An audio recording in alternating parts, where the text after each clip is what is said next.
Hello जय हिंद साथियों, आज हम फिर घड़ी से रिलेटेड एक और नया कॉन्सेप्ट पढ़ने वाले हैं। जी हाँ, घड़ी की दोनों सुइयों के बीच में कोण निकालना, यानी कि घंटे और मिनट की सुई के बीच में कोण कैसे निकालते हैं, आज के वीडियो में हम ये सीखने वाले हैं।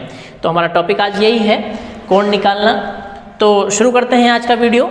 आज के बाद यदि आप ये पूरा वीडियो देख लेते हैं तो कोण निकालने से रिलेटेड कोई भी आपसे गड़बड़ी नहीं होगी, सारे क्वेश्चंस आपके सॉल्व हो जाएंगे। तो शुरू से लेकर लास्ट तक इस वीडियो को आप ज़रूर देखना। तो शुरू करते हैं आज का पहला प्रश्न। तो प्रश्न क्या है, देखिए, यदि घड़ी में 2:30 हो रहे हैं तो दोनों सुइयों के बीच कितने अंश का कोण बनेगा। ठीक है, तो हमने यहाँ पर आंसर भी लिख रखा है कि 105 इसका आंसर आने वाला है। तो हम इसको सोल्व करके देखते हैं। देखिए, इस प्रकार के क्वेश्चंस को सोल्व करने के लिए हमारे पास एक ट्रिक है। अब ट्रिक समझने से पहले हम घड़ी को देख लेते हैं। पहले तो ये घड़ी है और घड़ी में ये वाली जो सुई है वो मिनट की सुई है और ये वाली जो सुई है वो घंटे की सुई है। तो हम यहाँ देख रहे हैं कि घड़ी की दोनों सुइयों के बीच में कितने डिग्री का कोण है। तो सभी को पता है कि दोनों सुइयों के बीच में जब 9 बज रहा हो तो घड़ी की दोनों सुइयों के बीच में 90 डिग्री का कोण होता है। ठीक है, तो ये तो सॉल्यूशन हो चुका है, लेकिन कभी कभार ये बाहर वाला कोण भी आपसे पूछ लिया जाता है, तो इसके बारे में भी हम समझेंगे कैसे निकालते हैं। तो आ जाते हैं ट्रिक पर, कैसे हम घड़ी की दोनों सुइयों के बीच से कोण निकाल सकते हैं। तो हमारे पास ट्रिक है, theta is equal to m into 11/2 minus h into 30। ठीक, कैसे सोल्व करेंगे इस चीज़ को। तो m यहाँ पर जो है वो m मतलब यहाँ पर मिनट है और h का मतलब यहाँ पर घंटा या फिर समय है। जो भी समय हो रहा है वह समय है। ठीक है, हमें कुछ नहीं करना है, सिर्फ इस फॉर्मूले में वैल्यू रखनी है। तो हम वैल्यू रख देते हैं। 2:30 हो रहा है तो m की वैल्यू यानी मिनट की वैल्यू 30 है। ये 30 इंटू 11/2 माइनस h मतलब टाइम क्या हो रहा है, तो 2:30 हो रहा है। ठीक, अब हम इसको सोल्व कर लेते हैं। तो हम इसको सोल्व करते हैं तो यहाँ पर आ जाएगा 15 और इसको कैलकुलेट करते हैं तो ये आ जाएगा, दोनों मल्टीप्लाई करके 165। ठीक, और ये आपका 60, 30 दूनी 60। अब हम यहाँ पर 165 में से 60 घटा लेते हैं तो ये आ गया 5 0 और ये, यानी कि हमारा एक कोण आ चुका है, थीटा 1 आ चुका है 105 डिग्री, जो कि हमारा आंसर भी आ चुका है। ये रहा आंसर। अब यहाँ पर एक और भी समस्या आती है कि कभी कभी, ध्यान से देखिए एक बार फिर इस घड़ी को, अक्सर घड़ी की दोनों सुइयों के बीच में ये अंदर वाला कोण पूछा जाता है, लेकिन कई बार बाहर वाला कोण भी आपसे पूछ लेता है। तो बाहर वाला कोण यदि पूछ ले तो क्या करें। तो देखिए, जो पूरी घड़ी होती है या फिर कोई भी सर्कल होता है या फिर कोई भी जो गोला होता है वो 360 डिग्री का होता है। ठीक है, तो एक कोण तो हमारे पास है अंदर वाला 90 डिग्री, ये अंदर वाला है। लेकिन बाहर वाला कोण यदि निकालना हो, ये वाला कोण यदि निकालना हो तो हम क्या करेंगे। तो पूरा जो कोण होता है घड़ी का वो 360 डिग्री का होता है और अंदर वाला कोण 90 डिग्री का है। तो हम क्या करें, इस पूरे कोण से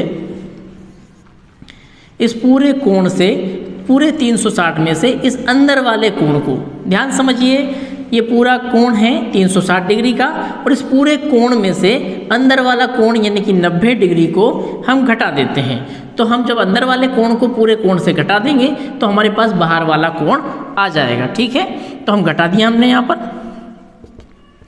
थीटा 2 निकालने के लिए घटाया,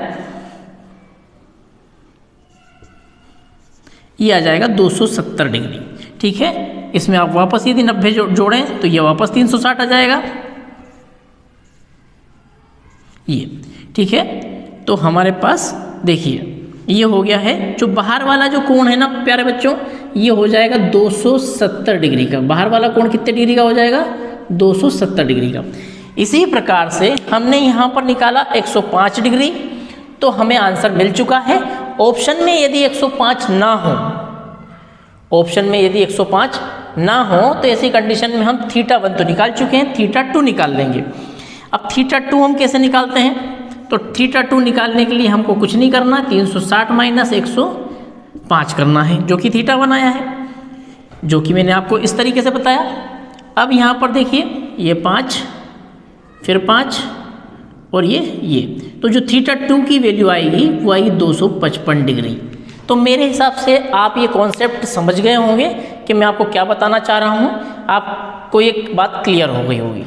चलिए, हमारे पास और भी बहुत सारे प्रश्न हैं, इनके माध्यम से हम इस फॉर्मूले को और इस ट्रिक को और भी अच्छा क्लियर करने की कोशिश करते हैं।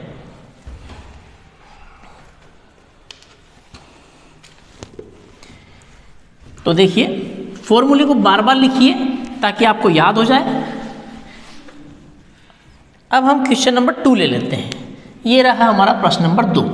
प्रश्न नंबर 2 क्या है? 3:30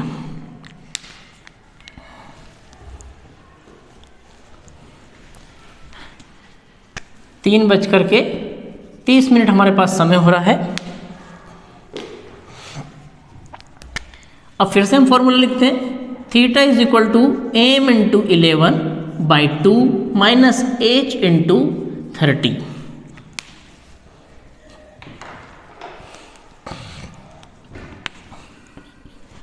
ठीक है, m की वैल्यू हमारे पास क्या है? 3:30 हो रहा है, तो m की वैल्यू हमारे पास 30 हो गई। 11/2 माइनस अब हमारे पास टाइम क्या हो रहा है? 3:30। तो देखिए इधर ये फिर काटेगा, 15 बार कटेगा, 15 दूनी 30 होता है, वैसे ही पता है। दोनों को मल्टीप्लाई करेंगे तो ये हो जाएगा 165 और ये हो जाएगा 90। ठीक, अब हम इन दोनों को माइनस करेंगे। तो 165 - 90 हम करते हैं। चलिए यहाँ कर लेते हैं, हो सकता है आपको दिखाई ना दे। 165 - 90 हम करते हैं तो ये आ गया 5, 7 और ये आ गया 75 डिग्री। जी हाँ, तो आपकी θ1 की जो वैल्यू है वो आ चुकी है 75 डिग्री, जो कि हमारा आंसर भी आ चुका है। ये आंसर आ चुका है 75 डिग्री। यदि आंसर ना आए तो आप θ2 निकालें, नहीं तो आपको आंसर मिल चुका है 75 डिग्री। ठीक, ये दूसरा प्रश्न आपका कंप्लीट हो चुका है।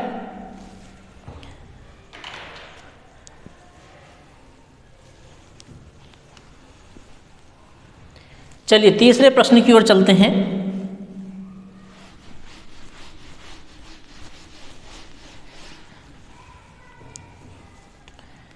तीसरा प्रश्न है आपका 7:35। 7:35। तो फिर से हम वैल्यू लिखेंगे, वही m × 11/2 - h × 30। फिर हम मिनट की वैल्यू लिखते हैं 35 और ये आपका 11/2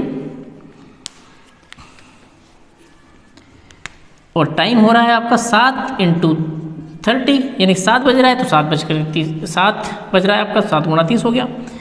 आगे हम इसको सॉल्व करते हैं तो ये आ जाएगा आपका 17.5। 17.5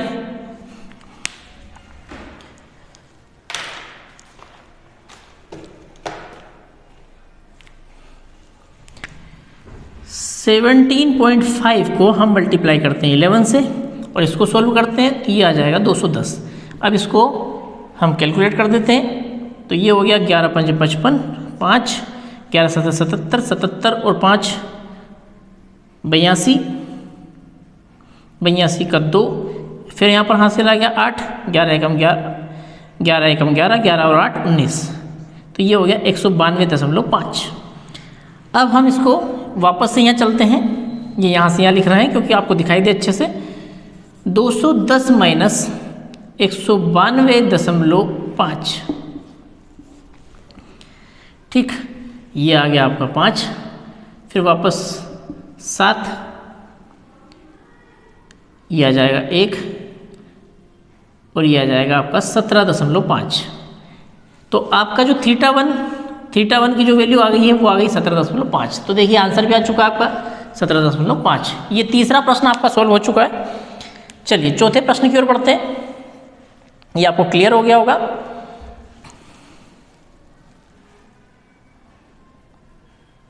चलिए नोट कर लीजिए, आप स्क्रीनशॉट ले लीजिए। फिर अगले प्रश्न की ओर बढ़ रहे हैं हम, क्वेश्चन नंबर 4 की ओर। समय हो रहा है 8:20। हमारे पास फिर से सूत्र वही है, m × 11/2 - h × 30। m की वैल्यू हम फिर से रखते हैं, m की वैल्यू 20 मिनट हो जाएगी, 11/2 माइनस h की वैल्यू 8 हो जाएगी, तो 8 × 30। फिर हम इसको, ये हो जाएगा आपका 10, 11 × 10, तो ये हो जाएगा 110 और ये 240। बिल्कुल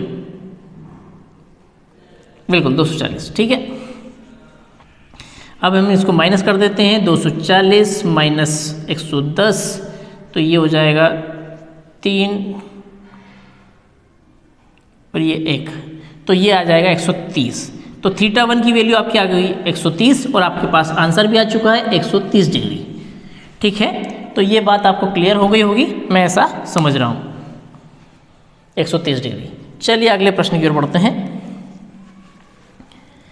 ये क्वेश्चन नंबर 4 भी आपका कंप्लीट हो चुका है। अब हम क्वेश्चन नंबर 5 वाले रहे हैं, क्वेश्चन नंबर 5।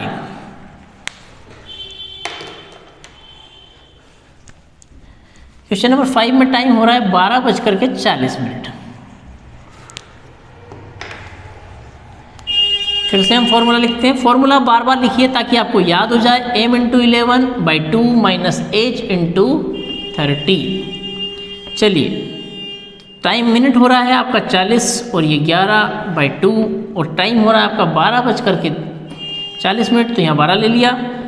फिर कैलकुलेट करते हैं, ये हो गया आपका 20, तो 11 दूनी 22, 220, 12 36, 360, 12 24, 12 36। अब हम इसको घटा लेते हैं, 360 माइनस 220, 0 4 1, 140। तो θ1 की वैल्यू 140 आ चुकी है और यहाँ पर आंसर भी हमारा आ गया है 140। क्लियर है? तो स्क्रीनशॉट ले लीजिए, नोट कर लीजिए। तो ये जो कॉन्सेप्ट हैं आपको क्लियर हो पा रहे होंगे, ठीक है। ये फॉर्मूला याद रखिए और सीधी वैल्यू रखिए, आपके आंसर आना शुरू हो जाएंगे। तो कॉन्सेप्ट भी आपको क्लियर हो गए होंगे। चलिए अगले प्रश्न की ओर बढ़ते हैं। ये क्वेश्चन आपका 5वां था। चलिए अब मैं आपको क्वेश्चन नंबर बता रहा हूँ 8वां, और बाकी ये दोनों प्रश्न आपको होमवर्क करना है। ये आपको स्वयं करना है और स्वयं करने के बाद कमेंट्स बॉक्स में बताना है इनके आंसर्स। ये आपके आंसर आ रहे हैं या नहीं आ रहे हैं, आपसे हो पा रहे हैं या नहीं हो पा रहे हैं, आपको ये कमेंट बॉक्स में बताना है। मैं क्वेश्चन नंबर आपको 8वां करवा रहा हूँ। चलिए